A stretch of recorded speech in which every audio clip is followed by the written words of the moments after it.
नमस्कार दोस्तों, स्वागत है श्रीमद् भगवद गीता के नेक्स्ट एपिसोड में। आज आगे की कथा देखते हैं। श्री कृष्ण बोल रहे हैं, इस वृक्ष के वास्तविक स्वरूप का अनुभव इस जगत में नहीं किया जा सकता। कोई भी नहीं समझ सकता कि इसका आदि कहाँ है, अंत कहाँ है, और या इसका आधार कहाँ है। लेकिन मनुष्य को चाहिए कि इस दृढ़ मूल वाले वृक्ष को विरक्ति के शस्त्र से काट गिराए। तत्पश्चात उसे ऐसे स्थान की खोज करनी चाहिए जहाँ जाकर लौटना ना पड़े और जहाँ उस भगवान की शरण कर ली जाए जिससे अनादिकाल से प्रत्येक वस्तु का सूत्रपात तथा विस्तार होता आया है। अब यहाँ पे इस वृक्ष को माया के रूप में बता दिया गया है कि ये माया कहाँ से आई, किसने बनाई, इसका आधार क्या है, और ये हमारे लिए अच्छी नहीं है। इसे हमें जड़ से काट कर फेंक देना चाहिए और ऐसे स्थान पर चला जाना चाहिए जहाँ पे भगवान की शरण हो और जहाँ से हमें लौट कर ना आना पड़े, क्योंकि जैसे ही हम लौट के आएंगे ये वृक्ष हमारे पास वापस आ जाएगा। राइट। जैसे ही हम नया शरीर धारण करते हैं वैसे ही हमारे अंदर आत्मा में वो शरीर प्रवेश कर जाता है। राइट। तो उसी तरह से हमारे पास माया वाला वो वृक्ष फिर से आ जाता है और फिर से हमें वही सुख दुख के में आना पड़ता है। तो इस सुख दुख के बंधन को अगर हमें काटना है तो हमें इस वृक्ष को काटना पड़ेगा जिसके बारे में हमें कुछ पता भी नहीं है। अब ऐसी चीज़ से छुटकारा पा सकते हैं क्या जिसका हमें पता ही नहीं है? तो वो सब किससे पता चलेगा? ईश्वर हमें बताएंगे। ईश्वर की शरण में जब हम जाएंगे तब हमें उस चीज़ का पता चलेगा। यहाँ पे कुछ ज़्यादा ही कॉम्प्लिकेटेड करके भगवान जी ने बता रहे हैं, श्री कृष्ण हमें बता रहे हैं। तो ये वृक्ष अब माया है, किसी के लिए कुछ है, तो हमें उसे उखाड़ना होगा। कई बार क्या होता है ना, हमें खुद नहीं पता हमारे दुख का कारण क्या है, तो उस वे में यहाँ पे बता रहे हैं कि हमें पता ही भी नहीं है हमारे दुख का कारण कहाँ है और इसका अंत कहाँ होगा। राइट। और इसका आधार क्या है, ये क्यों हमारे जीवन में ये दुख है, तो हमें उसे जानना पड़ेगा। कई बार क्या होता है ना, हम उदास से रहते हैं और कोई हमें पूछता है क्या हुआ, पता नहीं, आज तो मन वैसे ही उदास सा है। वैसे ही उदास सा नहीं होता, हर चीज़ का कुछ कारण होता है। फिर हमें धीरे धीरे उस चीज़ का पता लगाना पड़ता है कि अरे हमारे दुख का कारण क्या हो सकता है।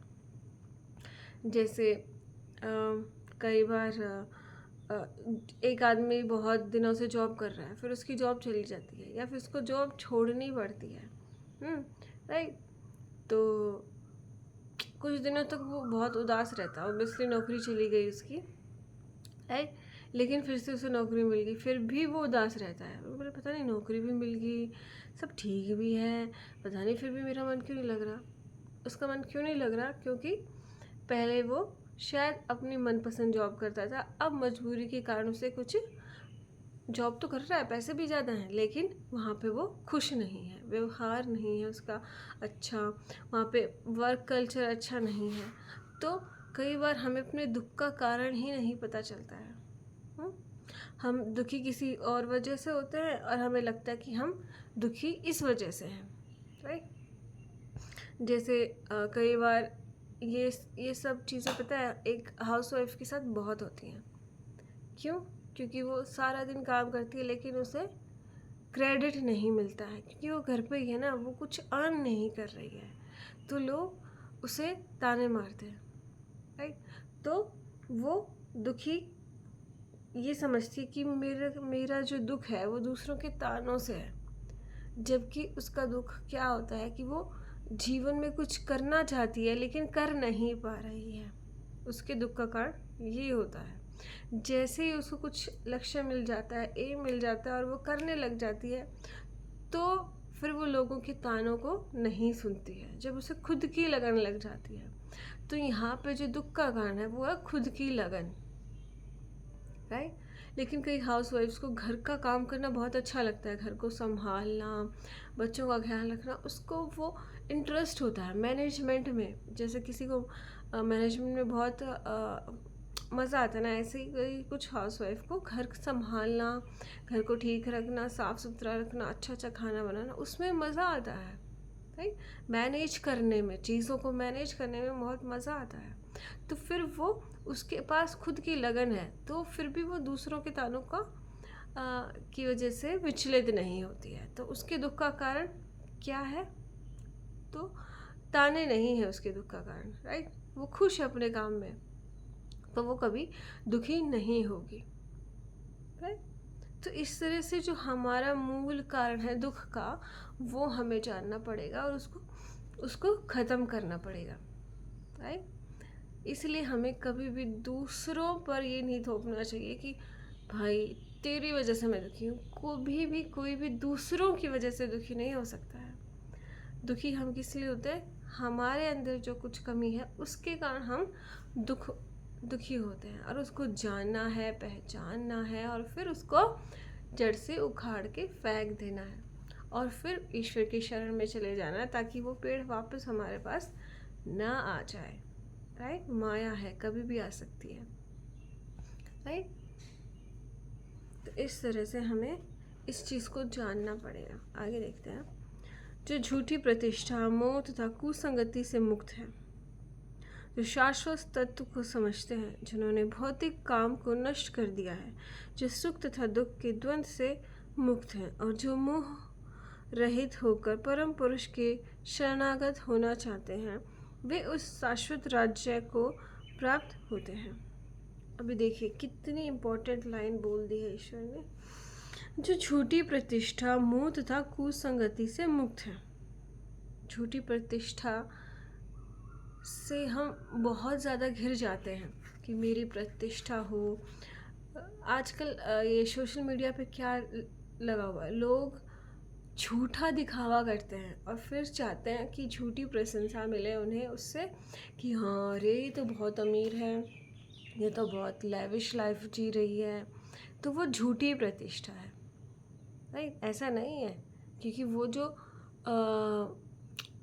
सच्चाई है वो बहुत कम सोशल मीडिया पे लोग दिखाते हैं, क्योंकि जब दुख आता है, दुख के पल कोई नहीं शेयर करता, लेकिन जब सुख आता है तो उसको इतना बढ़ा चढ़ा के लोग करते हैं। तो इस झूठी प्रतिष्ठा से हमें दूर रहना है। फिर क्या है? मोह से दूर रहना है।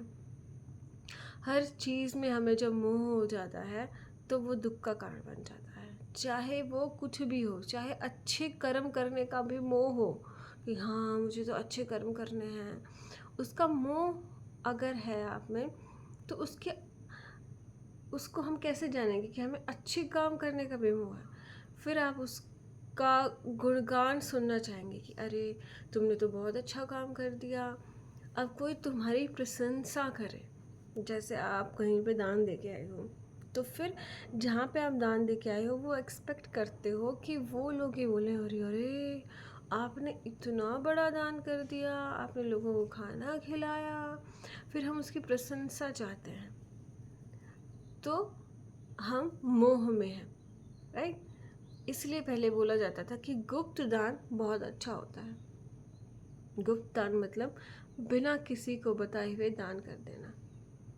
तो उसमें क्या है ना, आपका मोह नहीं जुड़ेगा फिर कि हाँ मैं अच्छे काम करने का मोह है मेरे अंदर।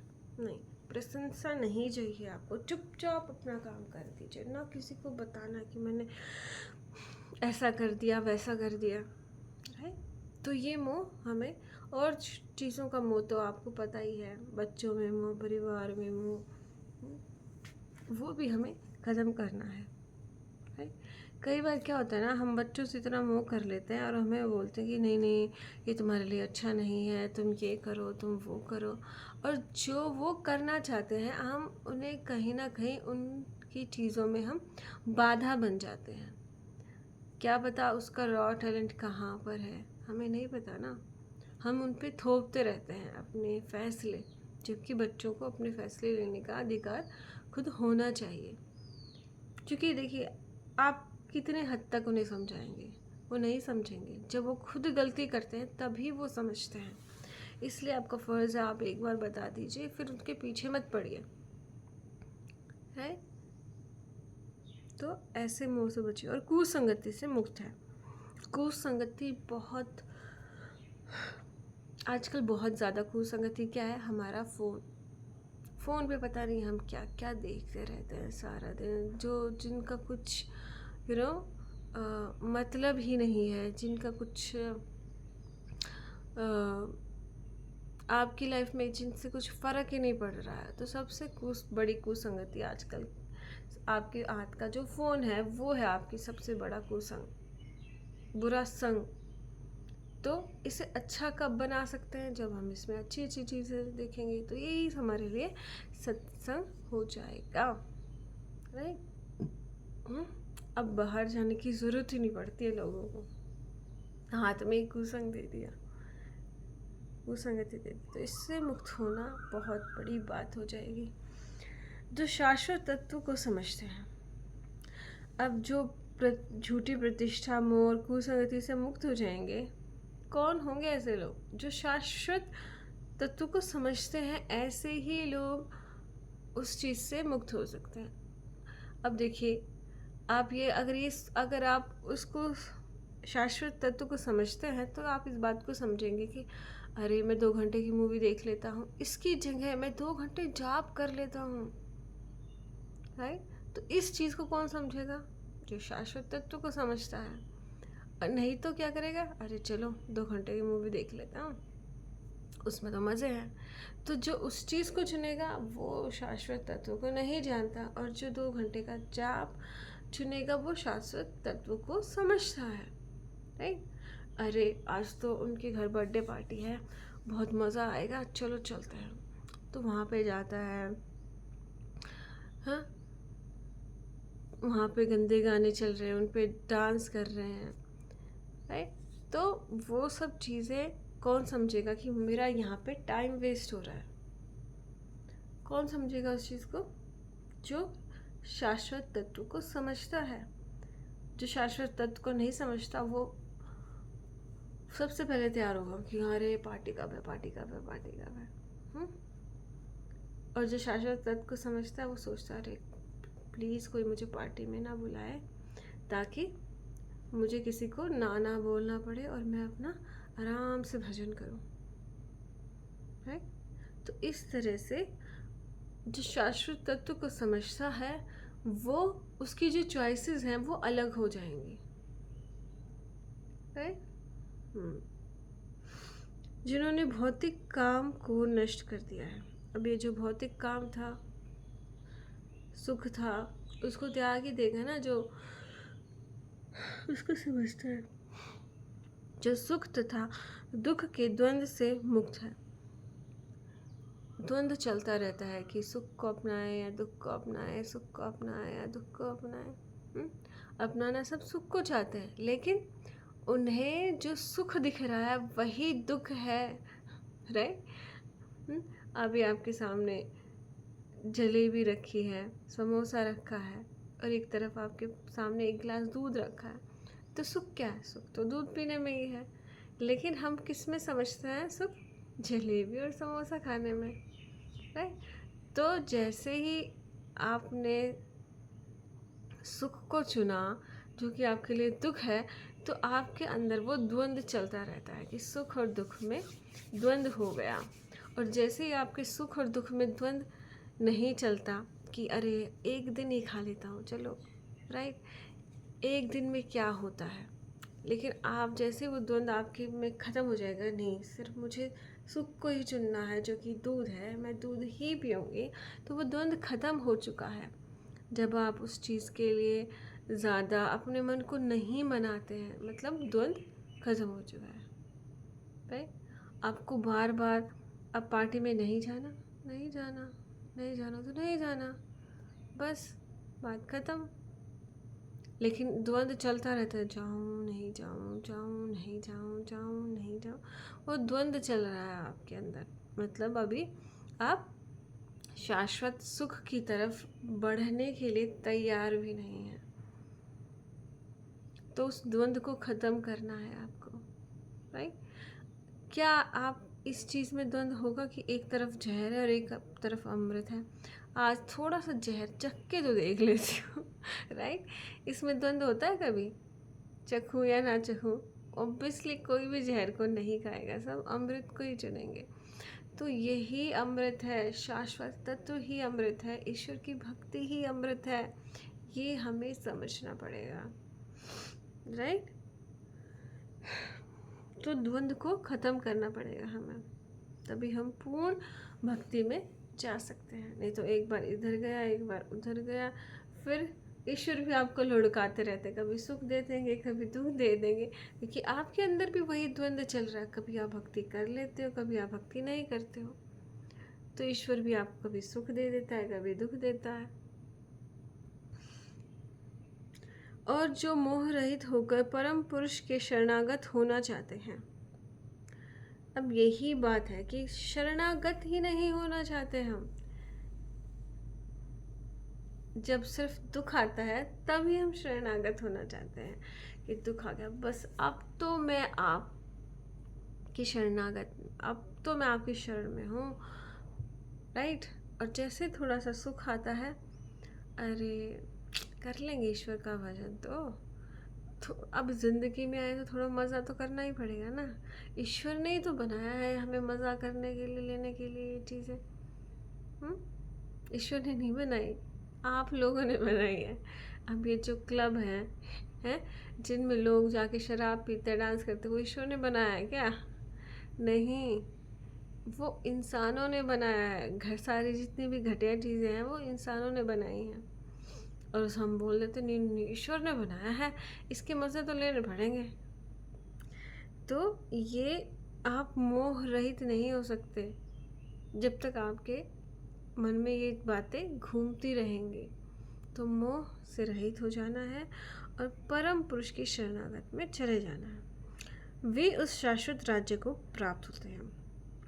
तो ईश्वर ने, आप इसे समझ ले, ईश्वर ने एक बहुत सुंदर महल बनाया है,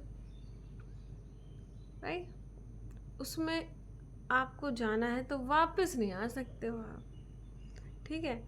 कई लोग क्या सोचते हैं, अरे जाके एक बार देख आते हैं ना महल कैसा है, अगर अच्छा लगा तो रह लेंगे। ऐसा नहीं है, वहाँ पे सिर्फ और सिर्फ एंट्री है, नो एग्जिट। जब आप अपने मन में ये सोच लेते हो कि मुझे सिर्फ ईश्वर चाहिए, तो आप वहाँ पे एग्जिट की कोशिश नहीं करते हो। लेकिन आपके मन में अगर चलता रहेगा कि सिर्फ बाहर की चीज़, बाहर भी निकलना है मुझे इस महल से, तो फिर आपको अंदर लेंगे ही नहीं ईश्वर। जब भी आपके मन में ये आ जाएगा कि मुझे अब ईश्वर के रास्ते पे चलना है, मुझे वापस माया में नहीं जाना, तभी ईश्वर आपको अपने पास रखेंगे। वरना ऐसे नहीं कि एंट्री एग्जिट हो जाए, वहाँ पे सिर्फ एंट्री है ईश्वर के घर में। आपको आना है तो मोस्ट वेलकम, अगर आपको वापस जाना है तो नो एंट्री। तो आपको सुख चाहिए तो पूर्ण शरणागत में आ जाइए, वरना सुख दुख आते रहेंगे, आप कभी इधर कभी उधर। तो आज हमने सीखा क्या कि द्वंद्व से चले जाना है, असली जो सुख है उसको पहचानना है, असली जो शाश्वत भक्ति है उसको पहचानना है और उसमें लग जाना है, और वापस आने की कोशिश नहीं करनी है। मतलब अपना जो मन है, जो इरादा है, उसे दृढ़ करना है, अदरवाइज हमें उस शाश्वत सुख का अनुभव ही नहीं होगा। राइट, द्वंद्व चलता ही रहेगा हमारे अंदर। राइट, तो आज के लिए इतना ही, बहुत बहुत धन्यवाद।